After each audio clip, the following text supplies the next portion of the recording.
Those who fail to know and read their history are doomed to repeat it. Folks, this is all on the Monroe Doctrine. People are messaging me, and then other people are like, okay, you're busy.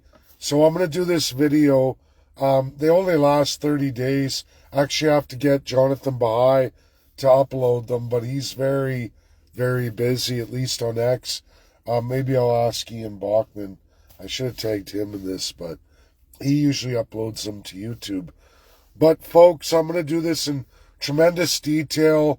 What was presented by Donald J. Trump, President of the United States, Marco Rubio, Mr. all-encompassing foreign diplomacy for all countries in the world, and absolutely Secretary of War Pete Hegseth yesterday with Latin America. So they had that meeting of the 12. They went through that. They concluded with the Monroe Doctrine, to be known as the Monroe Doctrine. So the Monroe Doctrine came out in 1823. And it was absolutely a change in American diplomacy forevermore.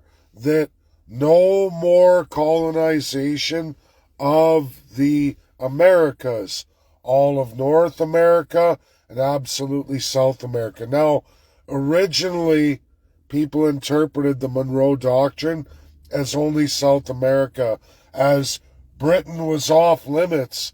Monroe Doctrine only says Europe. Well, that's UK too.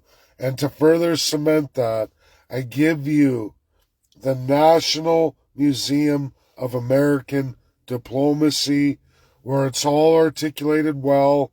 It's been around for hundreds of years, much older than Canada. Sorry, folks.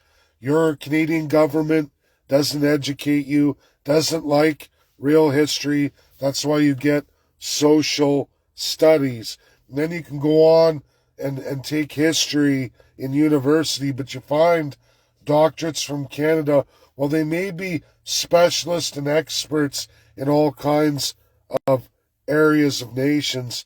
They don't know everything. And clearly they don't, and it's showcased over and over again in political science, in other related studies and fields. I've seen it in academia for 8 long years. I've smithed Canadian academics, especially in the United States, in so many American universities. I've even had temper tantrum Canadian doctorates walk out of events. Quickly out of there, no, I'm not putting up with this guy, I'm not putting up with this. And really it's because my presentations are real history. So why do I make such a big deal of Texas? And why is it such a big deal yesterday that President Donald J. Trump, and going through South America as I did in school for an entire year, sponsored by them largely, but many other countries too, countries you wouldn't suspect, but they did, and even countries with little money. And I felt bad about that. I thought, geez, why is a country like Venezuela sponsoring me? Because these things were coming, folks. These things are obviously in talks, not made public. Just like I was made aware of Myanmar being in talks, not made public, not in the news, but it was a UNSC day with Myanmar on the 6th. Private, that's what USA sent me, said we made a special day for that. That means it's possible for us to get a special day. So Monroe Doctrine meant no colonial powers in any of the Americas. Now, in 1823, British Empire and all of that, still very powerful, much more powerful than the middle power of USA at the time. USA had to tread lightly when it came to the British Empire. They were still super powerful, global powerful. And USA was quite weakened. But the beautiful thing is Texas comes along. Texas was something that was an independent country, folks. It was its own republic. Got independence from the Spanish Empire, and Britain sought to take it. At least play the game, get involved with the Republic of Texas. We'll take you, just like our British North America. You can come with us. And the British courted them. USA moved in right away in the 1840s under the Monroe Doctrine. This is all in the link in this title.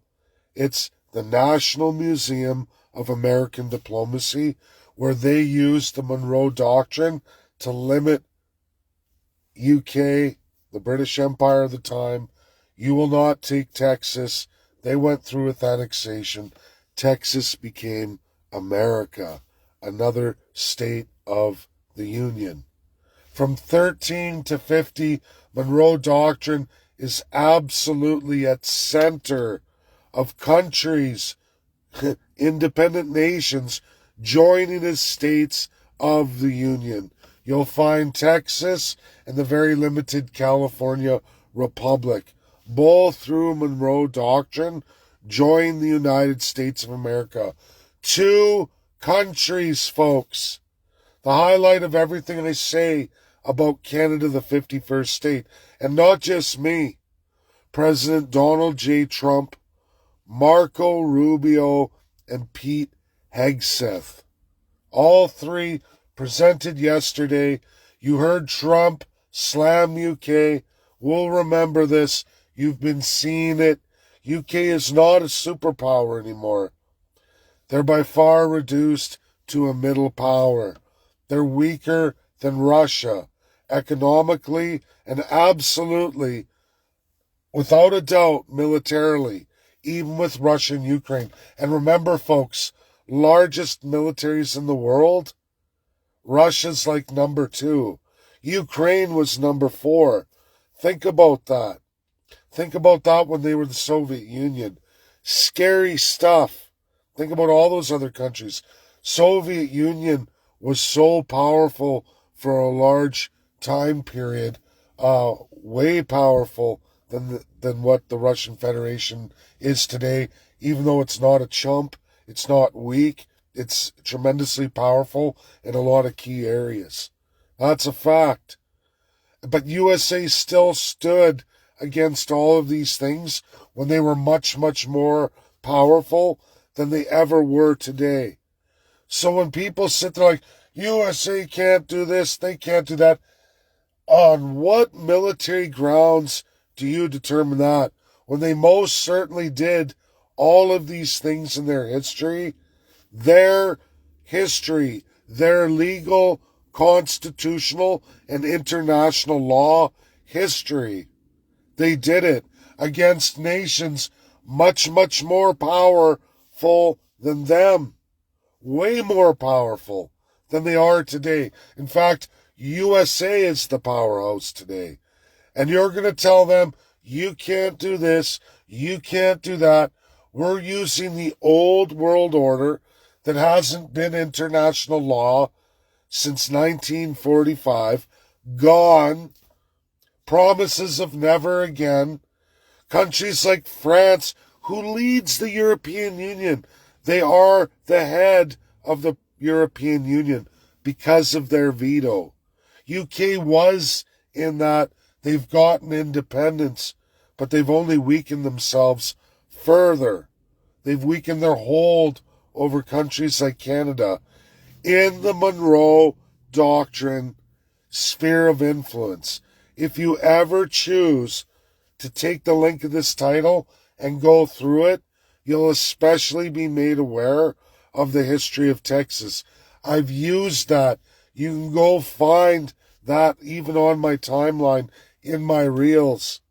You'll find AI generation I made on Sam Houston. You know Houston, Texas? Named after the War of Texas independence winner, Sam Houston, who then lost the next presidency to separatists who had all these ideas of resources and going out on the world stage and no one's going to stop us. Get lost, America. Do you think they haven't heard all of that before when they listen to Alberta secessionists, Quebec secessionists, and all these delusional ideas that somehow they're going to breach the USA's military complex, value and supply chains, going to corrupt themselves out in the world against the United States by trying to play countries like China against the USA, Russia against the USA, and on, European Union against USA? No, they dealt with this a long time ago, called the Monroe Doctrine. And if you haven't noticed, since 1776, America goes to war on their values, their constitution, and them, we the people, will never be compromised. Now there's a man I don't care too much for. His name is Elon Musk. You all know him. Sure, he assisted with Doge, but there's a lot of problems with him and a blind following when people say, oh, that guy's a genius, so we blindly follow everything he says. Subjects are easily manipulated into that. He will tell you USA's damned and doomed.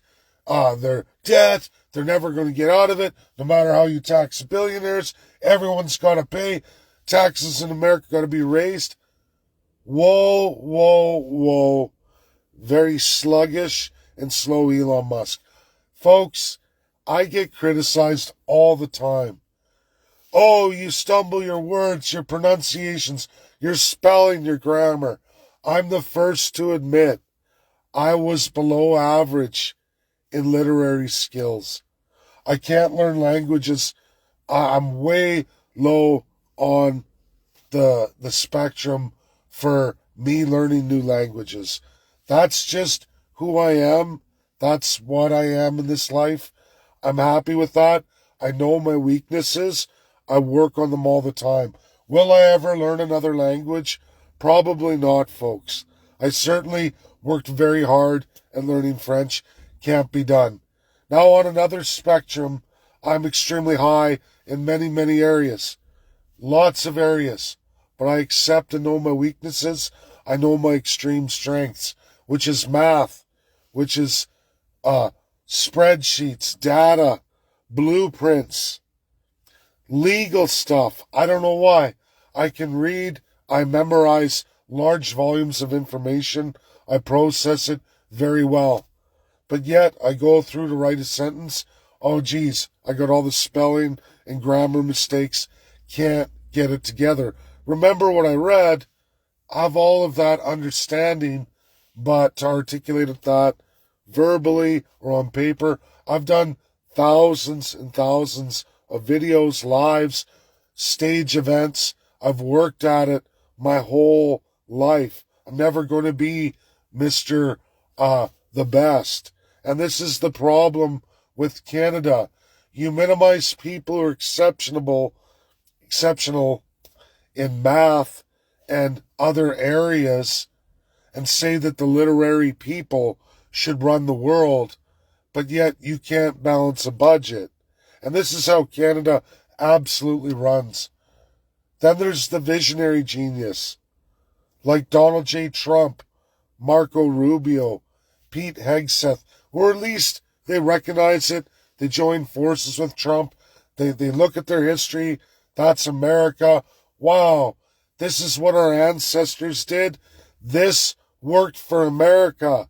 When we expand, when we bravely go out into the frontier, America becomes rich. America gets more powerful. And they've done that like no other country in the world. They built that 50 states of the Union. That is an excellent model. It works. 100% free trade amongst themselves. A shared peace and security. Shared value and supply chains. but they have all their domestic powers respected. The sovereignty is there with the people in the states, in those districts of those states. And it was a brilliant thing, a masterful creation. It worked well for the First Nations.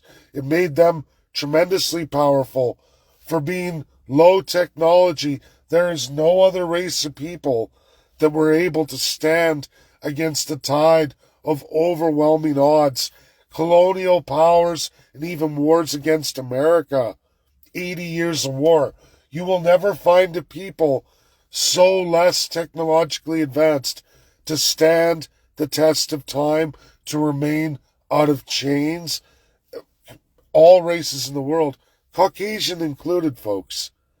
They created an advanced political system isolated from the rest of the world.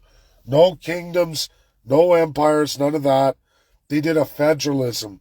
How can we keep all of these regions spread out in tribes intact?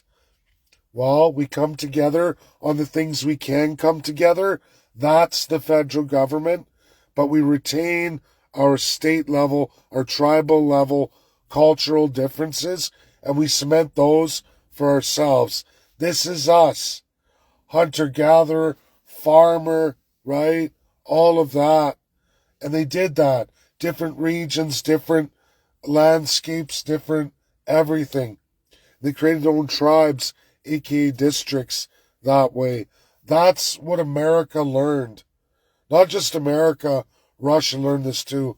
When you look at the world of the 193 nations, there are very limited federalisms. 3 really strong ones, 2 kinda sortas. And when you look at that, who do they surround? All the First Peoples, from Siberia down through all of North America and into Central and South America. That's what you find. That's why they stood the test of time. That's why it's so important for the United States. It's because it's what it is. That's part and parcel of America. Nothing to be ashamed of, nothing to wipe out or destroy, something to embrace. That's called evolution of a country and a people's. Something Canada can't do. Canada remains eternally trapped in an old world order under the British Empire that clearly was wiped out from Texas onward under the Monroe Doctrine. That's the first time the British Empire was held to that. And that is called precedent. That's called common law, United States of America, and also their international law. Canada is going to go down, folks. It does not matter what people say, doesn't matter what people think is international law. It's what is established international law. It is what is precedent of the United States. And just because you don't like something doesn't mean that it isn't real, and it's happening. And it's stated clearly, publicly yesterday by the President of the United States, Marco Rubio, and absolutely Pete Hegseth. You got 3 characters there that are in charge of USA's war machine, USA's complete and utter foreign diplomacy, and the executive head of state of the United States of America. If they're going to present that, sorry folks, Canada is game over. If you've missed the Texas examples, you can do my name search, Texas, Canada, the 51st state. My name, Sam Houston. You will get the rest of the details. You'll even see my reel. I don't say these things for my own personal pleasure. It's called the truth of history as it really is. And I tagged Benjamin Eble in this. Me and Ben went through this in January of 2020 25. Already now, 13 months ago, we went through this stuff hard.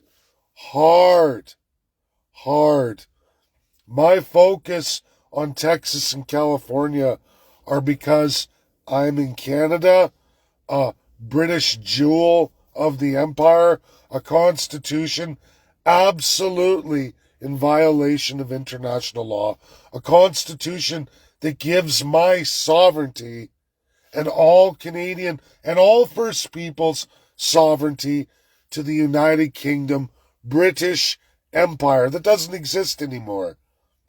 The Commonwealth is not an empire, and it's crumbling. And if it falls in the sphere of influence of the Monroe Doctrine, bye. It's time to go. If you missed Keir Starmer getting slammed by Donald J. Trump all this last week and a half, it's because it's almost game over for the UK. And when Donald Trump says all these things, it's because coming in just a few months' time, he's going to have to address Canada. As I told you, everyone's going through, you can read it all over the news, Trump's going after Cuba next after Iran. And I can tell you from UNSC, there's 2 other issues there too. And then there's Canada. Literally, you can count the months. 1, 2, 3. You're up, Canada. USMCA, all of it. Facing annexation. Facing the Texas Republic truth. If you don't know that, people new to me, Texas went completely tits up. They went F you, United States. No, we don't need you. We have resources. We're going to be a superpower. We got all of Europe and the world at our beck and call. And they never came to their aid, never delivered anything but this, as they always do, like what Canada goes through. Mark Carney's going all over the world telling you, we're getting tremendous foreign investment, but first I have to give all the money you don't have. I got to give it to them. And that's what they do. Some guy's screaming here.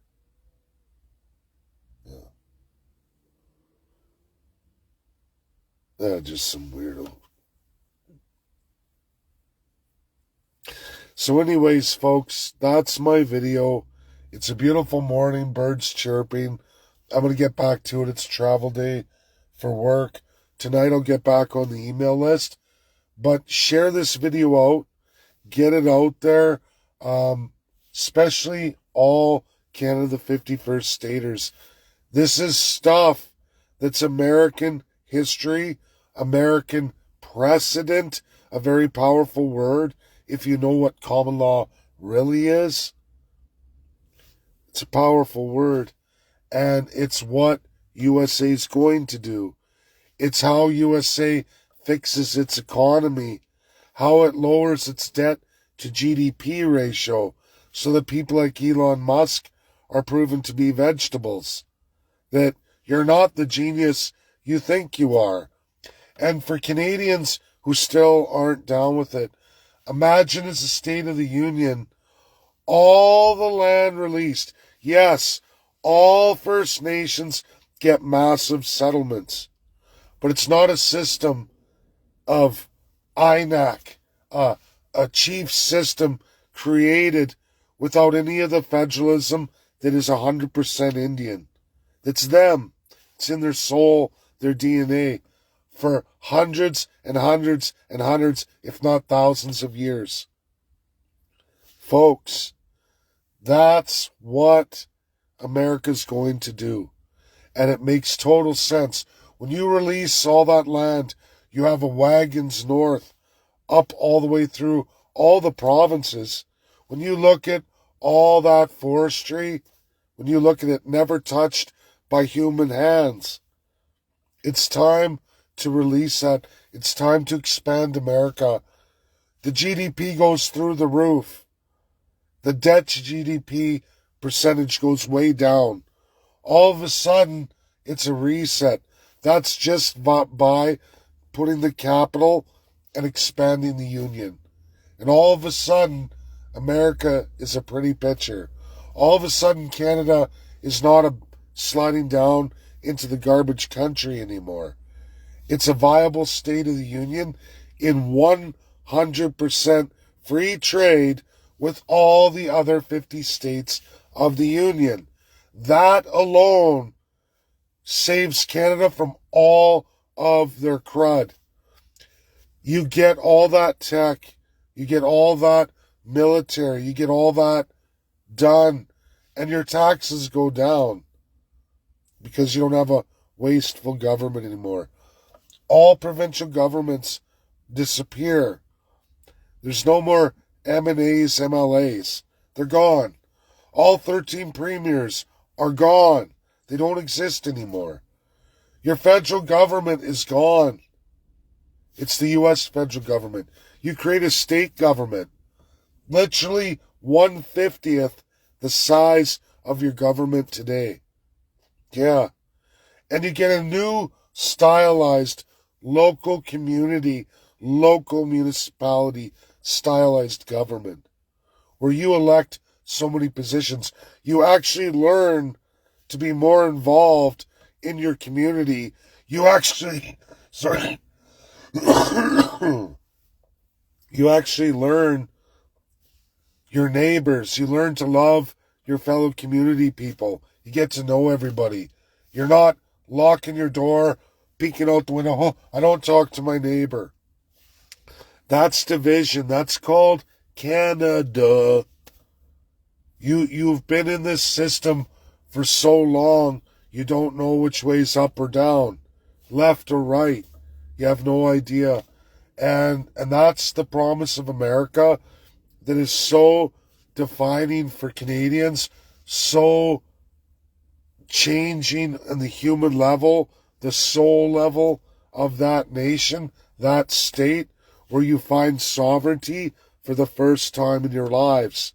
And in fact, all your ancestors' lives, depending on how long you've been in this institution, Canada, how many generations. The economics are always there. The taxation with representation is there. But it's also the sovereignty. The biggest thing is real sovereignty. For all First Peoples, all Canadians, for the first time, First Peoples get to make real nations within the nations, real land back, real rights as a state, meaning it's not just some federal government with powers over you. You actually get the powers of a state. You get to codify your nation within the nation. That would be Canada, the 51st state. For the first time ever in First Peoples history since colonialism began, America turned that around. They changed direction. They evolved. You can too. All of us can. But First Nations will see massive land settlements never seen out of any colonial peoples put in that savage system. That is an absolute truth. If you ever want to know it, just go look at the 6 Indian states. Is there a pile of settlements from that 13 in interior on the east side of USA going into Canada? That's the whole of the Great Lakes? You betcha there is. That's a good thing too. The idea of paying people to be a savage class is redonkulous. And why subjects participate in that is only one reason. It's for slavery, power, and control, and to subdue a peoples, the First Peoples, while an elite steals from them. That's all got to end, folks. That's the promise of Canada, the 51st state. It's for everybody. There is nothing in this that is negative. It's all positive. It's what you, the people, make it. People cry to me about health care or cry to me about pensions. Your pensions are in a reciprocal agreement with the United States. Canada signed that away a long time ago. Again, more Monroe Doctrine stuff, folks. Yeah. Health care is a district model. Did you know that depending on where you live, just like the American system, that's how universal health care works. Entirely an American creation, not found in America, only found in Canada. And it's also the only thing in Canada that was created that's 100% American. If you can believe it, it's true. All district model. If you ever look at the map of regional healthcare, as they say regional, meaning provincial for us and territorial, but when you look at it, it's all color-coded into same climate, same industries, same peoples.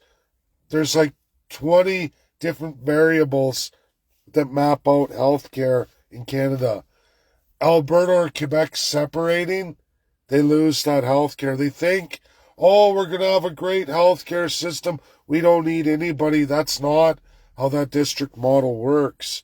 You'll find that all of a sudden you've lost your drug access. Now you're starting at zero.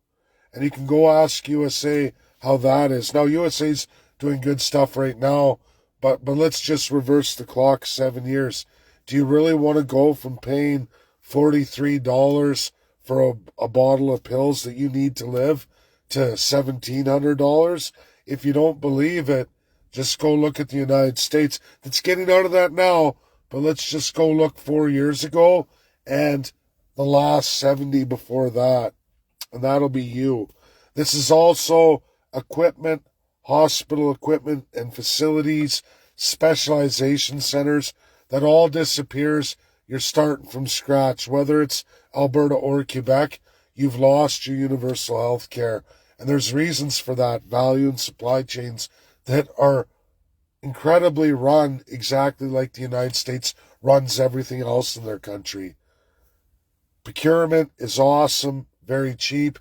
This is something that Canada, the 51st state, it's the only one thing we have as a gift and present going into Canada, the 51st state, something we can negotiate in the Enabling Act and challenge at the Supreme Court of the United States. And I can guarantee you we would win that because it's 100% constitutional in the United States. Public health care is not to be federally run in the United States of America. Clearly, the Constitution says all the states run it, not the federal government. But the first Constitution that ran for 9 years created that health care for the military. And then that public system's been rolled out into the new Constitution, not stopped, because they weren't going to stop their military. And then they started expanding it through the generations. And now it's a big, ugly public monster. Again, I'm not talking about two-tier private health care. And remember, everybody, Canada has two-tier, and so does the United States. They just function mostly off their private while carrying this ball and chain called public. Canada's the opposite. If you took the Canadian district model into the United States, you challenge that in the Supreme Court, plus you put it in your Enabling Act, that will reverberate right through the United States.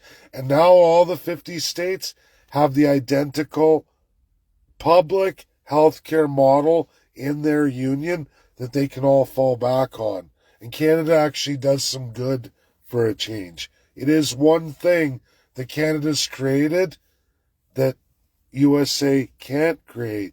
It's just too impossible for them. Unless a State of the Union came along and said, goodbye, Medicaid, Medicare, Obamacare. We have universal health care at the state level. We run it in the district model, something none of you have that all of you need, and it's 100% American in public health care. I'm not talking about wrecking ball private health care. That's what people can't understand. But anyways, I've talked too long this morning already. That's my video, everybody. Get it out there. Share, share, share. Everyone needs to know. There's a lot to unpack here. A lot people need to catch up on. And it's so critical. Love you all. God bless. Bye now.